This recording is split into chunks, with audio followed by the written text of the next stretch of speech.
KINTO was created by Toyota, and it's a response to transform Toyota into a mobility company.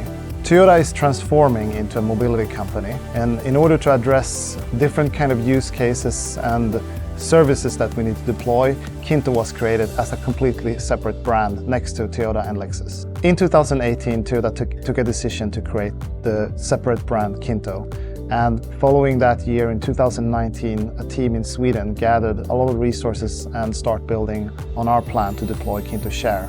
KINTO Share is a way to really address people that don't want to own a car. And that means we take care of everything, parking, administration, and everything that just goes with the ownership of a car. So it's a full, seamless digital experience of accessing different cars in a city where you live. Our mobility strategy is creating ever better mobility for all. So with KINTO, we are addressing many new use cases where typically ownership of Toyota and Lexus vehicles will not satisfy the user, and that's where KINTO comes in.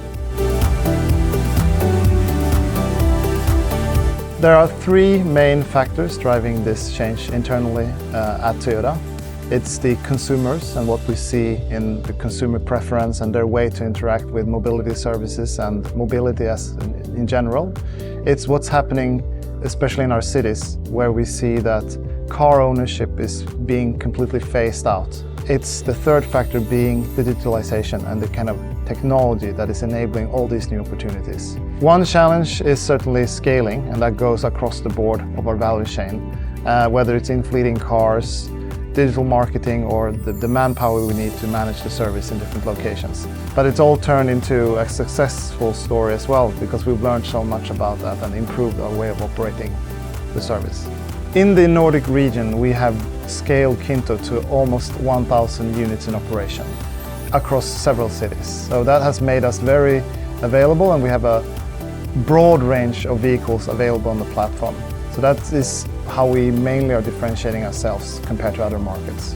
Our digital transformation journey is really around creating a digital service and building an organization evolving around that, whether that's marketing, fleet management, or customer support. The average car sits unused for 95% of its total time, which means there's a lot of opportunity to actually make much more use of those assets. And that's really where KINTO Share comes in, and we're really addressing that so many cars are idle during many times during the day, and we capitalize on digitalization, enabling more people to share vehicles than if we all would own our cars.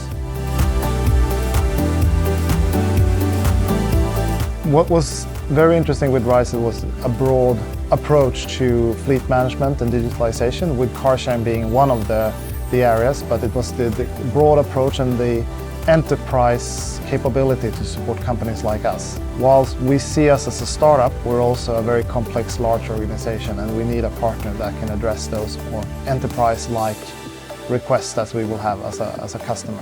What has been very important for us in our partnership with Ridecell is the way we can also develop together, and that we can come with a lot of experience to them that could be jointly developed on their platform.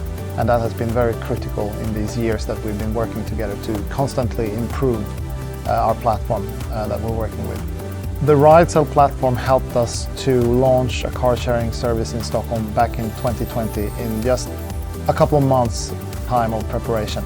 And since then, we have been able to scale, and that has been done through this partnership and the co-development of a number of features that now resides on the Ridecell platform.